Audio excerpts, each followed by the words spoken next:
Em meio às águas calmas e misteriosas, um jovem pescador mostra que a verdadeira arte da pesca está na criatividade. Sem equipamentos caros, ele usa apenas garrafas plásticas como boias, presas a uma linha resistente com um grande anzol. Na ponta, um peixe pequeno, usado como isca viva para atrair os verdadeiros gigantes do rio. A cada movimento das garrafas na superfície, o coração dispara. E quando a linha estica, é o sinal. Um monstro das profundezas mordeu a isca.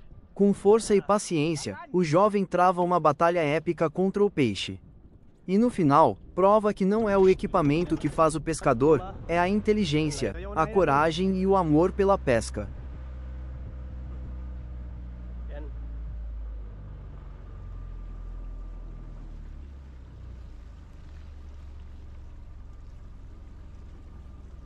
Grabe yung kalma. Mga first class yung ginamit nating pamain, mga lapo-lapo, mamahalon. Ayan o, ubos na yung nylon. Gamay ba ni mo? Magawa na makagamay sa paon. Bawi lang sa ano, murahin lang to mga idol. Bawi lang sa pamain. Okay, kilo. Ayo.